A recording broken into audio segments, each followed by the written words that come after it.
Good afternoon, and thank you for joining us today. My name is David Talbot. I'm Managing Director and Head of Research here at Red Cloud Securities, and I'm delighted to host a Red Cloud webinar on uranium today. We are going to hear from Future Fuel CEO Rob Leckie and Nick Rodway, the company's QP. Now, during today's webinar, they will provide an overview and outlook. Then we will take some questions. You can type your questions into the chat box at any time, and we'll get to as many as we can. But before we kick things off, first we need to discuss the fine print. I direct listeners to the company's forward-looking statements outlined on page 2 of its corporate presentation. That can be found on the company's website, futurefuelsinc.com. For Red Cloud Securities, I'd highlight this webinar is for information purposes only. I should note it should not be considered a solicitation or recommendation to buy or sell securities. Note that this call does not consider the particular situation or needs of individual investors. Participants should rely on their own investigation and seek their own professional advice before investing. Please see our most recent research located on the Red Cloud website for specific disclosures on Future Fuels. Now with that, I turn it over to Rob and Nick to update the audience on Future Fuels. Thanks, Dave. Welcome, everybody. We appreciate you taking time out of your busy schedules to listen to us today. We're going to start by giving you a high-level overview of Future Fuels and its assets. We have more detailed presentation materials in our appendices for any of you who've got detailed geological questions, but the primary portion of this presentation will be fairly high-level and strategic in nature. So as mentioned, the name is Future Fuels. We're a Canadian-based company with assets in Nunavut, Canada. We control a substantial land package that has some historic uranium resources on it and excellent prospectivity for further discovery. Disclaimer, as discussed, these are forward-looking statements. At a high level, I think the case for uranium is fairly self-explanatory given what's going on in the world. Obviously, there's a pervasive and widespread push towards net zero and decarbonization of the economy and of power production in particular. That at the moment, there doesn't seem to be any scalable, viable solution to in the absence of uranium. The fundamentals for the commodity itself are obviously quite robust. We'll walk through that on a subsequent slide, but in effect, I mean, the current global commitment is to triple nuclear production between today and 2050, which will lead to the consumption of all current uranium and lead to annual shortfalls of, it's estimated, between 50 and 100 million pounds per annum. So where do you come up with 50 to 100 million pounds per annum of new uranium? Of course, through mining. The assets that we have, as I mentioned, again, Canadian assets, very safe jurisdiction, 8.25 million pounds of a historic resource that we'll discuss in greater detail here momentarily. You're not going to find very many jurisdictions in the world that are as open to uranium mining or home to as many knowledgeable uranium mining professionals as Canada. So we are in the right place. The basin in particular that we are in control of is called the Hornby Basin. Canada has 3 unconformity style uranium basins. The best known of the 3 is, of course, the Athabasca Basin, which has produced over 500 million pounds of uranium to date. But there are 2 basins with very similar geology. Some people hypothesize that at one point they would have been part of the same geological trend before geological activity separated them from one another. But again, very, very similar geology. So the second of the 3 unconformity style uranium basins is the Thelon Basin, which is home to 160 million pounds of discovered uranium. And then, of course, the Hornby Basin, which has had considerable activity on it over time, but during the last cycle has been overlooked and was available for staking. So the origin of the story is actually that Nick Rodway, who's on the call with me, explained the geological attributes that made the Hornby so attractive. We were able to raise $1 million and go stake the entire Hornby Basin. and then approach ISO Energy and acquire Mountain Lake, which is the deposit that has 8.25 million pounds of uranium. This is an overview of our land package. So anything that is turquoise is ours. You'll see there's a little cutout there. That's a lake that we, for obvious reasons, chose not to stake. But the 8.25 million pounds is this little red postage stamp at the top here. So it's a very small percentage of the land mass contains that uranium showing, leading us to believe that obviously finding more uranium is highly likely. In addition, you'll see that there are green stars all over here. Each of these green stars represents a showing that has the potential to be followed up on. Again, we can speak more to that in just a moment, but again, the property is highly prospective for the growth of that resource. In addition to this Mountain Lake deposit at the top, as I just mentioned, there are these anomalies that we can that are available to follow up on. We've labeled some of them here: 3Ts, Echo, Damien, Bear Valley, and Tab. Each of those targets was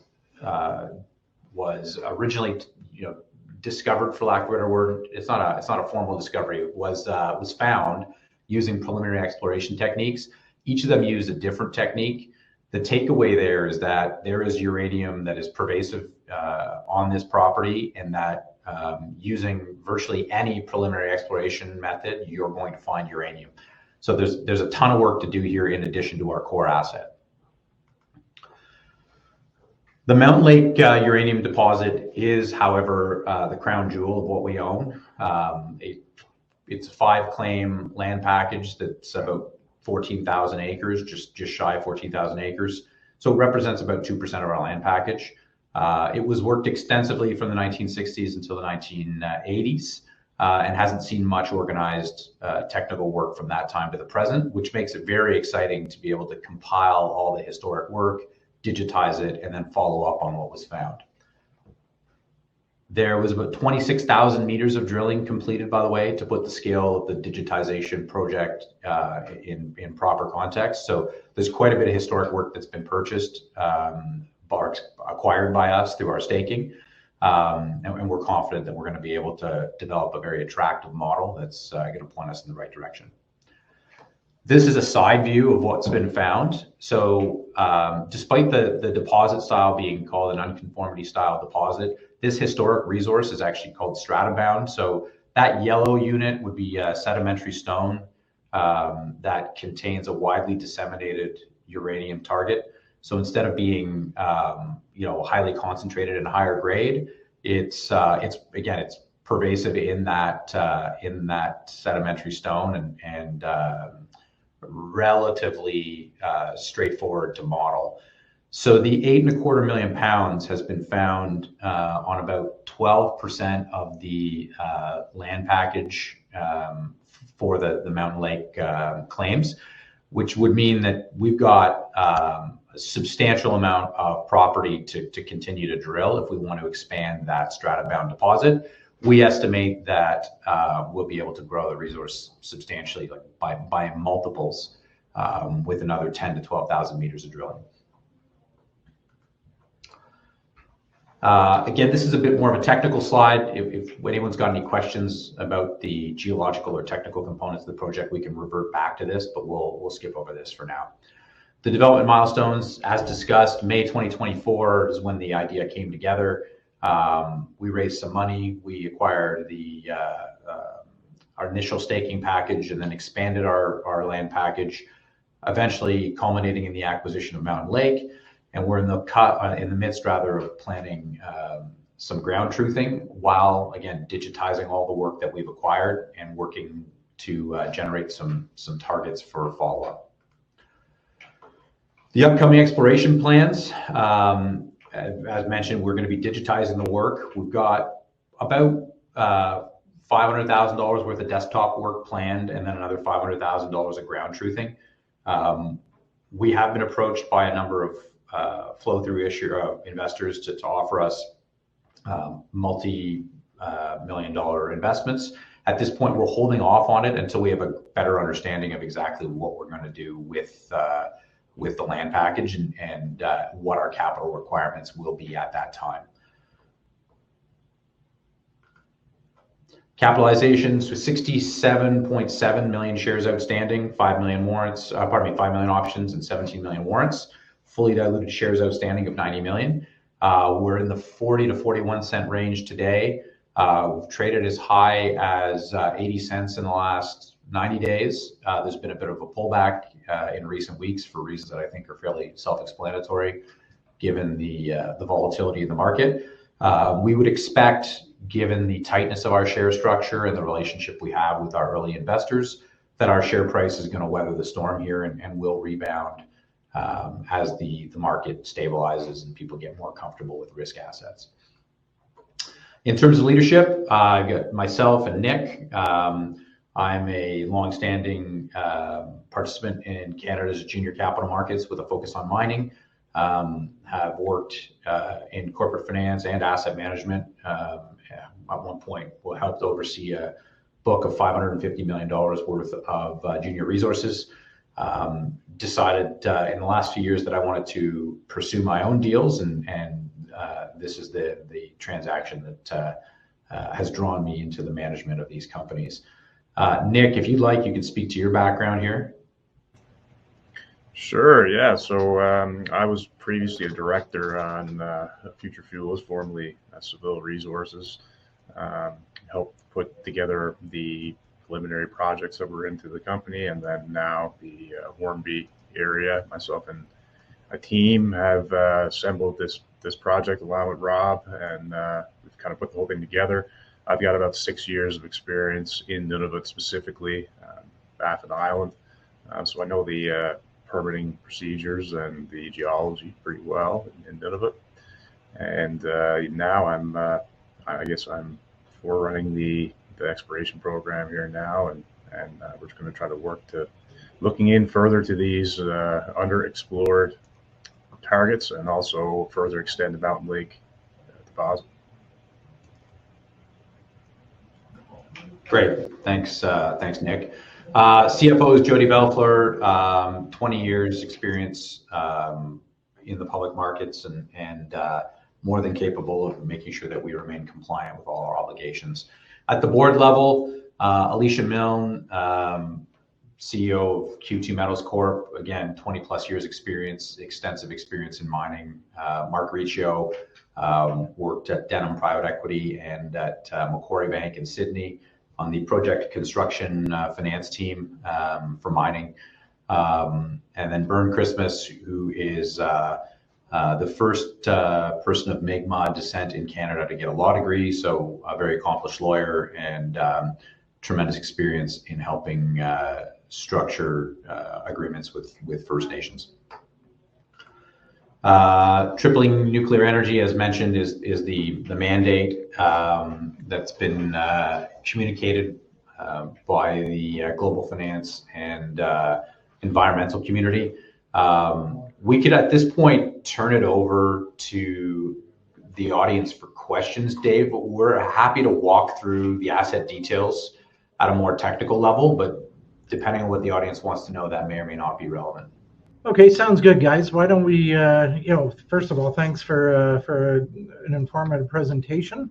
So why don't we kick off the Q&A portion of the webinar right now? Reminder, everybody online, you can type your questions into the chat box. Guys, why don't we start here? But why uranium, and how did FTUR Fuels come across this project in particular? Yeah, uranium, I think, as discussed during the presentation, it's our view, and I think it's corroborated by the publicly available research, that there isn't a replacement for uranium in terms of scalability and energy density. So, obviously it was out of fashion for quite some time. But if the goal is to decarbonize the economy and decarbonize the production of energy, there at this time is not a solution that is as effective and realistic as uranium. Certainly renewables will continue to play a role globally, but they don't produce power consistently enough to be a reliable baseload. So uranium and nuclear are is the solution to baseload power. To put it in perspective in terms of, by the way, global energy growth, between now and 2050, given economic development and industrialization in other parts of the world, the global grid is going to be adding the equivalent of one Japan a year to global demand. So it's not a matter of backfilling the demand that currently exists in Europe and North America and Latin America and so on. You're talking about unprecedented growth in global energy consumption, and that obviously there's AI and whatnot, but that doesn't factor into the picture as much as just urbanization and economic development does. Okay, and then how did you come across this project? Yeah, so Nick, do you want to speak to that? I mean, Nick brought the project to me, so he's probably best positioned to speak to that. Sure, yeah. Well, we've been researching uranium for quite some time now, kind of waiting for the perfect time to make a move. There's three main basins in Canada, Athabasca being one, Thelon being the next to the northeast, and then the Hornby Basin. There's a couple other sub-basins around Canada as well, and there's also some more primary uranium stuff in the east coast of Canada as well, and Ontario. But the main focus was, unconformity related, so secondary type uranium, and also there is primary uranium also on the project. So we followed along with how the Athabasca and the Thelon gets staked every time there's a rush, a uranium rush, and then of course the Hornby is always next. We were able to get in there and consolidate some of the main showings in the area, and then we were able to take in a very, very large land package, over 3,400 square kilometers now. And in addition, we were able to do the deal with ISO Energy and get that Mountain Lake deposit. So just a no-brainer, basically, to put all these things together. And right now there's around 8.2 million pounds of uranium that's actually defined in Mountain Lake, and we think that we can grow that substantially there, and not just focused on that Mountain Lake area, but to the southeast. There's a number of drill holes down there that are more unconformity hosted uranium, and there's probably going to be more stratobound stuff. There's primary uranium there as well, polymetallic occurrences. We have multi-ounce silver as well in some of these samples, so you're getting copper, silver, lead, zinc, and also uranium over 10% in some more igneous rocks, intrusions. So it's basically, we have a lot of optionality there, and the upside is basically endless. So right now we're just putting together all of our inherited historical data, which is in excess of $25 million worth of historical data that we've inherited, putting all that together. And we've already actually started doing some generative AI stuff, looking at areas that look similar to the Mountain Lake area, and we've defined a few of those, and some of that data will be coming out in press releases shortly. Mm-hmm. Now, you already had a fairly large land package, right? You picked up bits and pieces of the basin along the way, and then at the end of last year, really adding the deposit from ISO Energy that was the icing on the cake, if you will.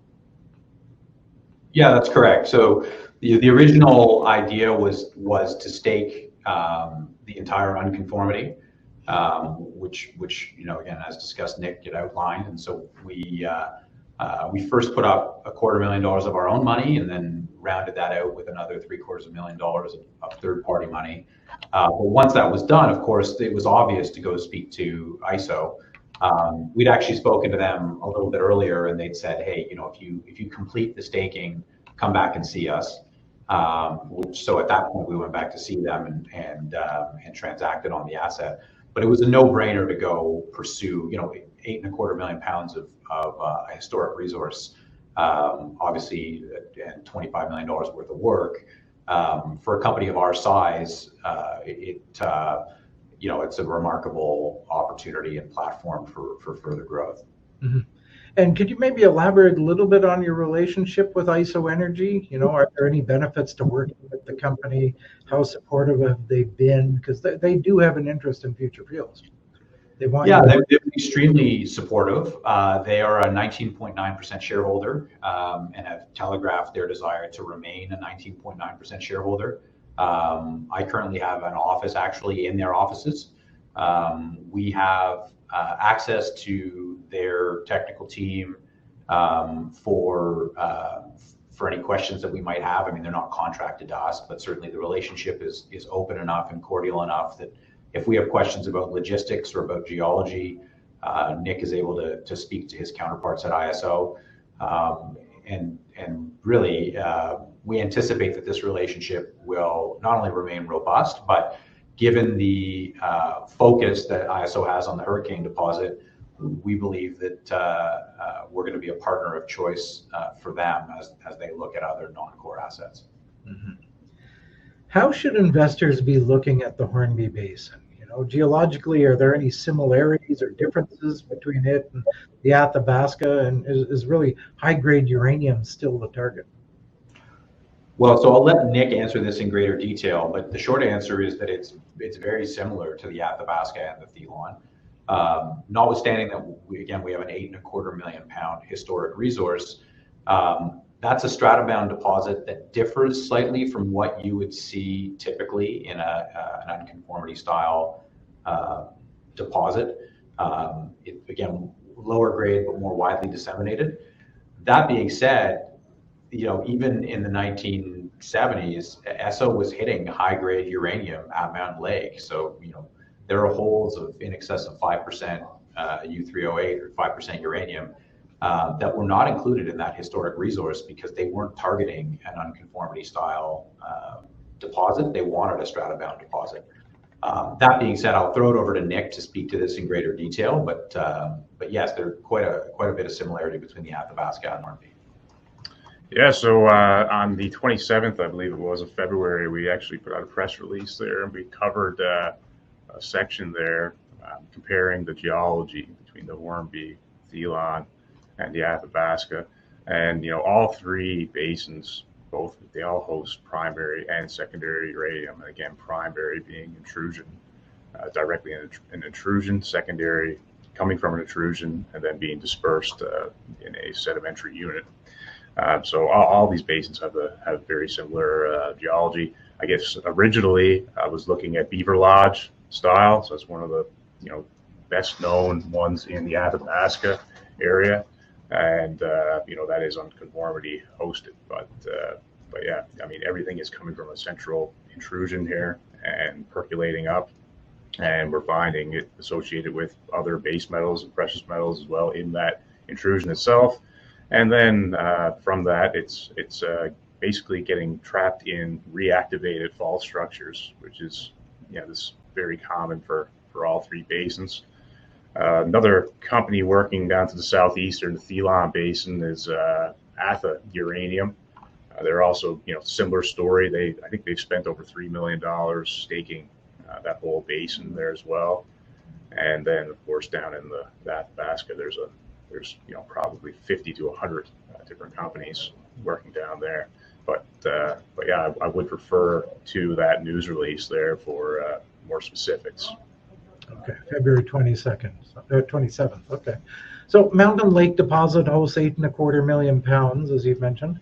How much focus is going to be on exploring that, expanding that, versus searching for uranium on different parts of the property? As I mentioned, we're completing currently quite a bit of desktop work and digitizing all of the historic work that came along with the assets. I think we'll, at the moment, certainly, I would say that the Mountain Lake deposit is our top priority because it's well understood and again has 26,000 meters of drilling put into it. I would anticipate that we will absolutely be going to back to that target and trying to grow it. The question is how much time and money are we going to spend on our second, third, fourth, and fifth priority targets? I think that's what is to be determined as we get further into the digitization and analysis here. But certainly, I'd say that to start, yeah, we will be spending more time and effort at Mountain Lake trying to determine how quickly we can grow that resource. We don't want to put specific numbers to it, but again, we do think we can grow that the size of that resource by multiples for another 10 to 12,000 meters of drilling. Okay. Do you have a timeline on how quickly something like that could be accomplished, whether you decide to do it or not? Well, whether we decide to do it or not, we should be able to determine in the next, 90 to 180 days, so 3 to 6 months. Mobilizing a drilling campaign from that point forward, given the physical location of the property, will take a little bit of planning, but certainly within the next 12 to 15 months would be the estimated time. Okay. Now, you did suggest that you might have boots on the ground, a little bit of ground truthing work. What might you do during that period? Well, currently, like I said, we're doing a target generation, basically desktop-based study here at the moment. So what that means is we are looking at areas that could have lookalikes like the Mountain Lake deposit. So those areas will be the ones that we will touch down on and take a look. But we also like to get back in there and take a look at the core further. All the core is stored on the property. And further to that, we're going to try to look at an exploration target. And that basically means that we're going to try to see what the upside can be here on the deposit without doing any extra drilling here at the moment. But as soon as all that data is compiled, then we'll be looking at something a little more substantial and raising a substantial chunk to get up there and start extending and both comparing the Mountain Lake to these targets we generate and also to those areas in the southeast. Yeah. No, those areas to the southeast, seem like a lot of showings, a lot of occurrences at the eastern end of the property. Are there some that you would consider priority targets? Maybe elaborate a little bit on that. Yeah, well, I mean, we could actually flick up the presentation there again if it's possible. I could just click through a couple or one in particular. Perfect. Okay, gotcha. So this is the 3Ts showing, and that consists of, all of these showings consist of multi amounts of sampling, whether that ranges, it could be, high scintillometer reading, it could be radiometrics from historical airborne that was done, grab sampling from both float boulders and also in situ outcrop, and then there's also a couple of drill holes. But 3Ts here, again, you just draw your attention down to the table here. So this kind of further backs up the polymetallic side on more of a primary uranium target. So primary meaning intrusion related, and it's sampling that's coming out of like a granite or something like your tabletop in your kitchen. Veining in these boulders can be multi-ounce silver, and also, for example, this 3F occurrence here has almost 3% uranium in it. So it's not uncommon to find even over 10% in the area, and they all are associated and line up with these high magnetic and high radiometric anomalies. Another example of a primary target and also unconformity related target is the echo showing. So this is also a uranium with silver. We got over 300 grams silver here associated with the uranium, and there's been radioactivity found in this area that goes over 1 kilometer long. So it's another, again, superficial target that needs to be followed up on. This is one of my favorite ones, actually. This one actually has several drill holes in it. Lots of notes of pitch blend in the core logging, and only areas that had high CPS scintillometer readings were actually sampled here. And there was one hole that had 1.1 meters, 9.1 meters of uranium at 0.12. Within that, there was I think a half meter sample of 2% uranium as well. So that's another great follow-up target, and it does again follow the same type of geology as Mountain Lake, although it's 100 kilometers to the southeast.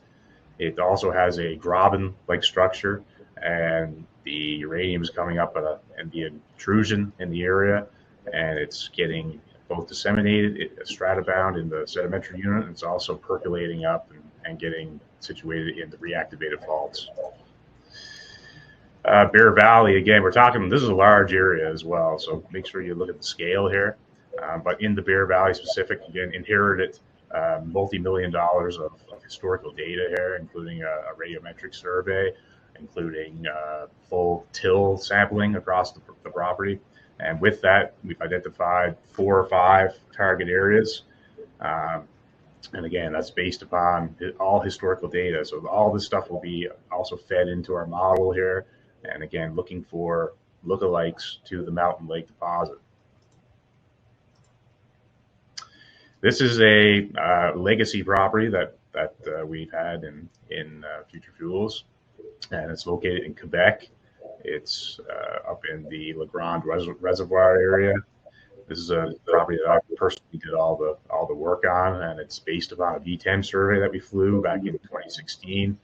Went on the ground, followed up with some of these EM conductors, and found an immense amount of komatiite, which is an ultramafic rock, and also peridotite, and they're often associated with magmatic nickel, copper, platinum, palladium projects or occurrences. So went in there, and sure enough, there is elevated nickel on the property, and also some veins there with 3-4 ounce silver. And again, nothing's ever been drilled on this project before, and it's located within 3 kilometers of a road.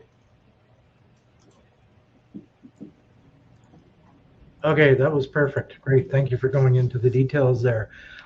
Without going into too many details now, are there certain geophysical methods that might work well to help you define targets up there?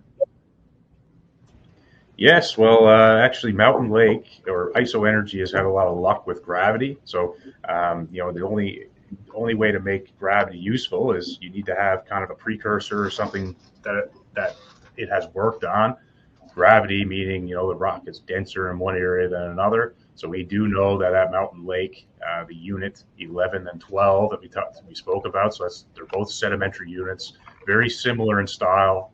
The only difference is the permeability and grain size of those 2 units. So gravity has been proven to actually outline the Mountain Lake deposit. So that's one tool that we can check off. It's been proven that we can do, and we can do that either airborne or by ground, and it can be very cheap and effective to do.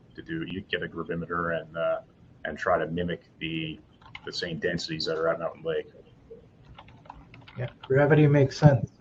High-grade uranium is much more dense than lower grade for sure. Now, you have a large land package, very large land package. Would you consider optioning off portions to help de-risk when it comes to exploration or lessen project financing requirements? Perhaps there's part of the property that looks, or maybe even the Quebec property that looks more like a gold or base metals project than it does a uranium project. Yeah, I mean, certainly as it pertains to the Quebec project, we would absolutely entertain opportunities to spin that out. As it pertains to the larger project, again, it's that's going to be dependent on the broader market conditions. Certainly if the price of uranium has a substantial run up, I think there'll be an appetite for institutional investors to fund the entire regional exploration. But in all likelihood, we're going to at some point, auction off pieces of it as we come to grips with what we think the best pieces are. Okay. And maybe to wrap things up here, how much cash do you have on hand, and how much will this current phase of work cost? We're overcapitalized as it pertains to our current work requirements. So again, we've got about $1 million in flow through in the bank that'll more than cover the desktop work and any work that we're proposing to do in terms of ground truthing. And in addition to that, we've got just shy of $1 million in hard dollar in the bank. But we also have some warrants that are coming due here shortly that'll generate another $750,000. And as I mentioned, we've had unsolicited incoming inquiries for both hard dollar and flow through that have come our way in the past few weeks. And we would expect that, notwithstanding again the broader market volatility for junior stocks and junior uranium stocks, that we will remain an attractive target for institutional investors. Okay, well, let's wrap it up there. So Rob Leckie, Nick Rodway from Future Fuels, thank you very much for joining us today. Thanks, Dave, and thanks again to the people who joined us. Thank you, everybody else, for tuning in. A reminder that Red Cloud Securities will be back tomorrow afternoon when Alina sits down with the Joondalup Lithium. That's March 18th at 2 p.m. Eastern. So have a great day, everyone, and thank you for supporting Red Cloud's webinar series.